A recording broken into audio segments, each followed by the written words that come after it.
हाँ बोलिए सर। सन्माननीय अध्यक्ष महोदय, वित्त विभागावरती मला बोलण्याची संधी दिली याच्याबद्दल मी आपले मनापासून या ठिकाणी आभार मानतो। जगभरामध्ये ज्या पद्धतीने युद्ध सुरू आहे, तिसऱ्या महायुद्धाची वाटचाल होत असतानाच या गौरवशाली भारताचे कर्तबगार पंतप्रधान नरेंद्र मोदी साहेब यांचे मी अतिशय मनापासून ऋण या ठिकाणी व्यक्त करतो।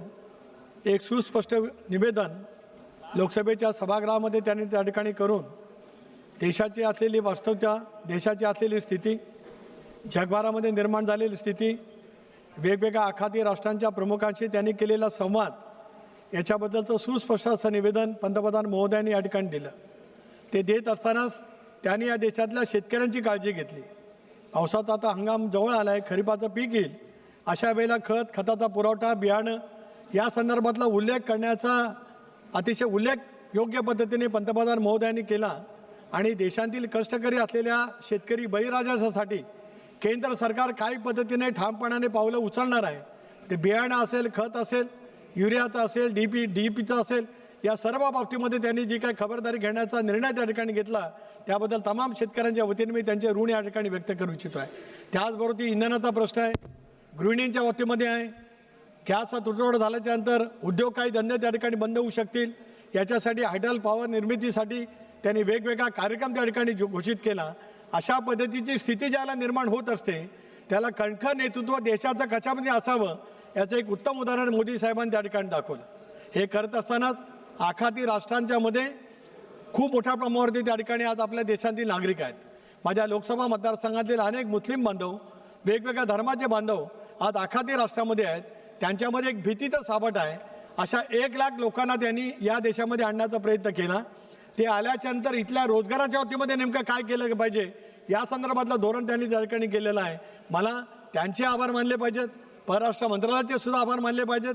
ज्या ज्या वेळेला माझ्या मतदारसंघातील मुस्लिम तरुण वेगवेगळ्या आखाती राष्ट्रांच्या मध्ये होते, त्यांना परत यायचं होतं, त्या संदर्भामध्ये आपल्या अंबासींनी घेतलेली भूमिका ही अतिशय योग्य पद्धतीची त्या ठिकाणी ठरली, त्याचा सुद्धा उल्लेख या त्यांनी करू इच्छितो आहे। आज हे बोलत असतानाच ज्या कोकणातला मी आलो, परंपरागत काजू आणि आंबाचं उत्पादन करणारा माझा कोकणचा भाग आहे। मोठ्या प्रमाणावरती निर्यात त्या ठिकाणी होते। कोकणातला हापूसचा आंबा जगभरामध्ये प्रसिद्ध आहे। अशा वेळेला 90% पीक घ्यावायला गेलेलं आहे। राज्याचे मुख्यमंत्री देवेंद्रजी फडणवीस, उपमुख्यमंत्री सुनेत्राबाई पवार यांच्या नेतृत्वाखाली कोकणातल्या सर्व लोकप्रतिनिधींची बैठक त्या ठिकाणी बोलवली होती। विधानसभेचं अधिवेशन उद्या संपेल, त्याला राज्य सरकार काय मदत करणार आहे त्याचं धोरण त्या ठिकाणी केलं जाईल।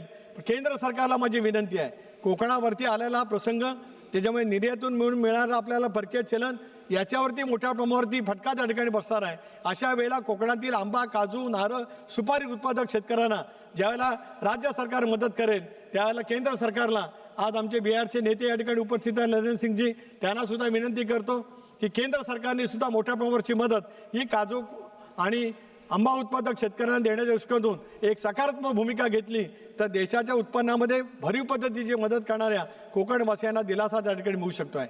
माझ्या कोकणातली कोकण रेल्वेचं कॉर्पोरेशन या रेल्वेच्या इतिहासामध्ये पहिलं कॉर्पोरेशन केलं गेलं, कारण ते कॉर्पोरेशन एवढ्यासाठीच केलं गेलं, 4 राज्यातून ती रेल्वे जाते। अशा वेळेला ते भागभांडवल त्या राज्याने उपलब्ध करून दिलं, पण कोकण रेल्वेला मिळणारं उत्पन्न, त्याच्यातून होणारा खूप मोठ्या प्रमाणावरचा फायदा हे जर का आपण बघितलं तर त्याचं भारतीय रेल्वेमध्ये वर्गीकरण करण्याची, मर्जिंग करण्याची आवश्यकता मोठ्या प्रमाणावरती आहे। हा मी मुद्दा मांडला, रेल्वे मंत्र्यांनी त्या बाबतीमध्ये आश्वस्त त्या ठिकाणी केलं, पण तरीसुद्धा काही राज्य त्या बाबतीमध्ये सकारात्मक भूमिका त्या ठिकाणी घेत नाहीत। केंद्र सरकारने याच्यामध्ये हस्तक्षेप करावा, कोकण रेल्वेचं विलिनीकरण तातडीने भारतीय रेल्वेमध्ये त्या ठिकाणी करावं, दुहेरी मार्ग करावा लागेल, इलेक्ट्रिफिकेशन त्या ठिकाणी करावं लागेल। असं जर काय केलं तर कोकणच्या पर्यटनाला चालना मिळेल। शेजारचं गोवा असेल, पलीकडचं कर्नाटक राज्य असेल, केरळपर्यंत त्या ठिकाणी रेल्वे जाते आहे, त्याचा मोठ्या प्रमाणावरचा फायदा कोकणवासियांना त्या ठिकाणी होऊ शकतो आहे। सर्वात महत्त्वाचं मोठं, ज्या संसदीय लोकशाही प्रणालीमुळे आज आपण या ठिकाणी आहोत, भारतरत्न घटनेचे शिल्पकार डॉक्टर बाबासाहेब आंबेडकर यांनी या देशाला संसदीय लोकशाही प्रणाली व्यवस्था दिली। 1927 साली 2020 मार्च रोजी डॉक्टर बाबासाहेब आंबेडकरांनी मनुस्मृती बाजूला सारत सामाजिक समतेचा हुंकार माझ्या रायगड जिल्ह्यातल्या महाड तालुक्यातल्या ऐतिहासिक चौदार तळ्यावरती दिला। त्याचा हे जन्मशताब्दी वर्ष आहे।